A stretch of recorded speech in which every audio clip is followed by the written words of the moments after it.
अस्सलाम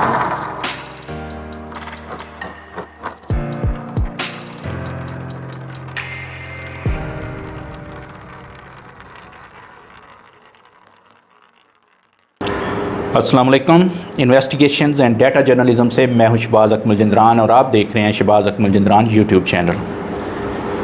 व्यूअर्स, इन दिनों एक बड़ा शोर मचा हुआ है सोशल मीडिया पे। आप देखें, नेशनल और इंटरनेशनल इवन के अखबारात में देखें तो बड़ा शोर मचा हुआ है कि पंजाब टेक्स्ट बुक बोर्ड ने 100 किताबें जो हैं वो बैन कर दी हैं। उन 100 किताबों में बहुत से ऐसा मवाद था जो कि हमारे मज़हब के ख़िलाफ़ था, हमारे दो कौमी नज़रिया के ख़िलाफ़ था, इसके अलावा मुल्की सालमियत के ख़िलाफ़ था। उसमें बहुत सी ऐसी चीज़ें थी जो अब मुसल्लह अफवाज के ख़िलाफ़ थी। ऐसी बहुत सी चीज़ें जो हैं वो बयान की गई और जिनको लेकर 100 बुक्स जो हैं उनको बैन कर दिया गया। लेकिन ये 100 बुक्स जो हैं ये कैसे बैन हुई? क्या इनका जो प्रोसेस था बैन करने का वो ठीक था या नहीं था? इस सिलसिले में मैं आज ये पूरी स्टोरी जो है इसको कवर करने की कोशिश करूँगा। तो सबसे पहले तो हम देखते हैं कि ये 100 किताबें जो हैं ये किन की थीं, कौन लोग थे जिन्होंने ये किताबें लिखी थी और प्रेजेंट की थी। सबसे पहले मैं आपको ये भी बताता चलूँ कि पंजाब टेक्स्ट बुक बोर्ड के पास ये 100 किताबें कैसे आई। शो ये हो रहा है जो कि साबिक एमडी जो हैं राय मंजूर नासर, जो पंजाब टेक्स्ट बुक बोर्ड के हैं, उनकी तरफ से जब ये रिपोर्टिंग की गई और मुख्तलिफ़ टीवी चैनल्स और मीडिया पे उनकी तरफ से प्रेस कॉन्फ्रेंसेस और प्रोग्राम्स और ऐसे बहुत से मैं समझता हूँ कि प्रोग्राम्स में वो आए और उन्होंने इज़हार ख्याल किया और उनको बड़ा अप्रिशिएट किया गया कि आपने ऐसी बुक्स को बैन कर दिया है। तो सबसे पहले तो हम ये देखते हैं कि ये होता कैसे है, कैसी किताबें जो हैं वो पीसीटीबी के पास आई या कि क्या हुआ। तो मैं आपको बताता चलूँ कि पीसीटीबी ने ये किताबें मार्केट से नहीं पकड़ी कि ये किताब जो है फ़लाँ स्कूल में, फ़लाँ कॉलेज में या फ़लाँ जगह पे लगी है, किसी प्राइवेट या सरकारी स्कूल में पढ़ाई जा रही है तो इसको रोका जाए। ये उन्होंने खुद से नहीं पकड़ी, ये किताबें खुद से पेश की गई पीसीटीबी को, Punjab curriculum and text book board को ये किताबें पेश की गई। किताबें कैसे पेश की गई, कौन पेश करता है? ये पंजाब टेक्स्ट बुक बोर्ड का जो एक्ट है, पीसीटीबी एक्ट जिसे कहते हैं 2015 का, उसका सेक्शन 10 है। सेक्शन 10 कहता है कि अगर आप कोई किताब या सप्लीमेंट्री रीडिंग मटेरियल जो है वो मार्केट में लाना चाहते हैं, खुद से छापना चाहते हैं, तो आप उसकी मंजूरी लेंगे बोर्ड से। पंजाब टेक्स्ट बुक बोर्ड को आप मुसवदा पेश करेंगे और मुसवदे के अगेंस्ट वो आपको मंजूरी देंगे तो आप उसको शाया कर सकते हैं और आप उसको मुख्तलिफ़ स्कूलों में और जहाँ लगाना चाहते हैं लगा सकते हैं। अब होता ये है कि पीसीटीबी में ये लोगों ने मैन्युस्क्रिप्ट पेश किए, इनमें से चंद एक बुक्स थी वो ऑलरेडी चल भी रही थी, स्कूलों में पढ़ाई जा रही थी, लेकिन ये सारी की सारी ऐसी नहीं थी। इनमें आप समझ सकते हैं कि 80% जो हैं वो सिर्फ मैन्युस्क्रिप्ट्स थे, अभी तक किसी जगह पे नहीं पढ़ाए जा रहे थे। सबसे पहले तो ये बड़ा अहम पॉइंट है कि ऐसी किताबें आपने बैन कर दी जो कि जिनमें ये इस तरह की गलतियाँ थीं, इस तरह के ब्लंडर्स थे, तो ये अभी तक किताब थी नहीं। ये 80% उनमें जो थी 100 में से मैं परसेंटेज की बात कर रहा हूँ, राउंड अबाउट थोड़ा बहुत ऊपर नीचे हो सकता है, वो अभी तक सिर्फ मैन्युस्क्रिप्ट्स थे, उनमें कोई भी किताब नहीं थी। अच्छा, ये किताबें जब पेश की गई उसके बाद इन्होंने क्या करना था, इन्होंने उसका इंटरनल और एक्सटर्नल रिव्यू करने के बाद बताना था कि ये शाया हो सकती है या नहीं हो सकती। अब आज चलते हैं थोड़ा सा आगे कि ये किताबें किन लोगों की थीं, किन्होंने पेश की।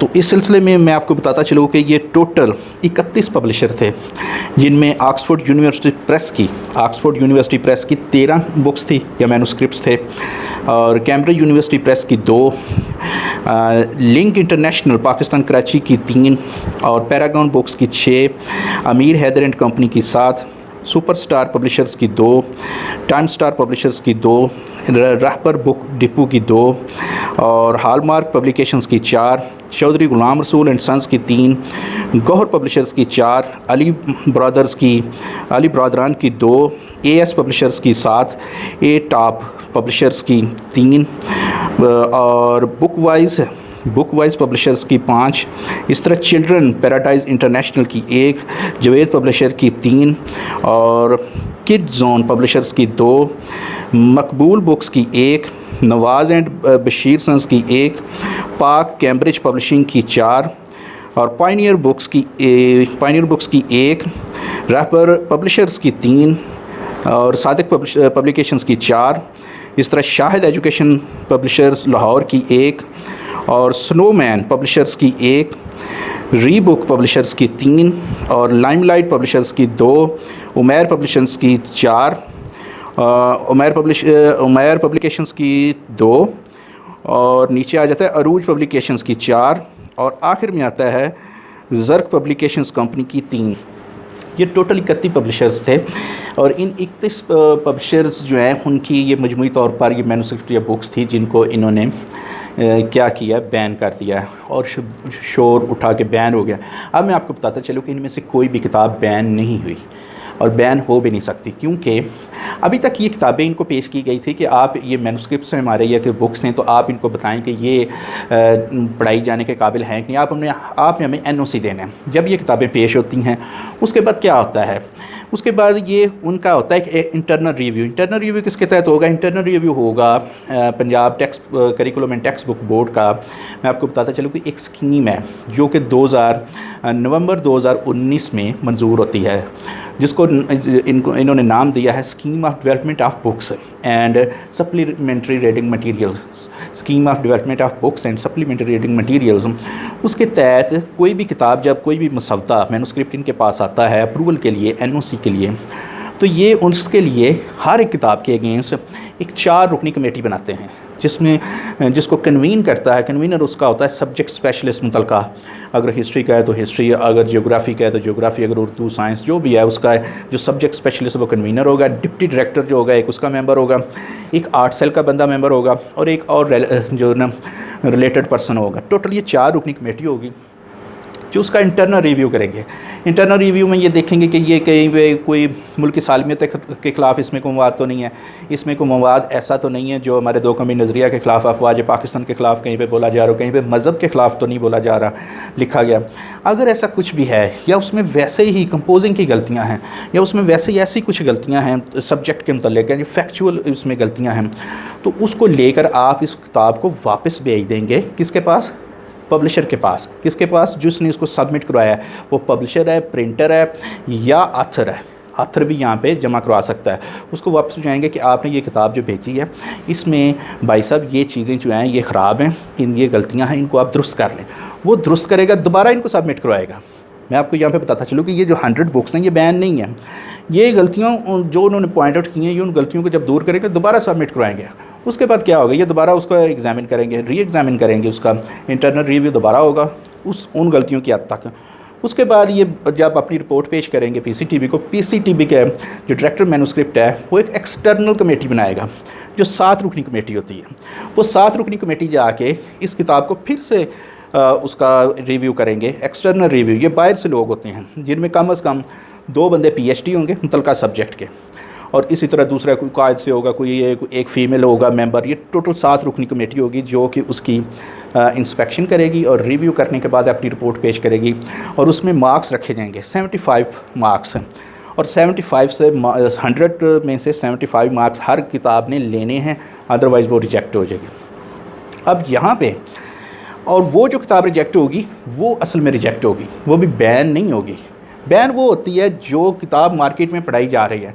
आपने मार्केट में छापा मारा, आपने स्कूल में छापा मारा और वहाँ से एक ऐसी किताब पकड़ी जिसमें बहुत सी ऐसी चीज़ें हैं जो हमारी मुल्क की सालमियत के ख़िलाफ़ हैं, हमारे मज़हब के ख़िलाफ़ हैं, हमारे मुसल्लह अफवाज के ख़िलाफ़ हैं, या ऐसा कुछ भी है हमारे 2 कौमी नज़रिया के ख़िलाफ़ हैं। उन किताबों को आपने पकड़ा और बैन कर दिया, ये पढ़ाई जा रही थी। ऐसी किताबें जो अभी आपके सामने पेश की गई हैं कि भाई साहब इनको मंजूरी दे दें, NOC दे दें, और मैन्युस्क्रिप्टें अभी किताबें छपी भी नहीं 80%, तो आपने कह दिया बैन कर दिया।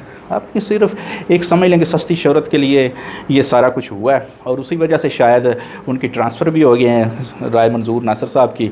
और लेकिन ये सूरत हाल जो है ना ये बड़ी अजीब सी है कि ऐसी किताबें जो अभी उन्होंने सिर्फ रिव्यू के लिए पेश की थी उनको आपने लिख दिया कि बैन कर दिया।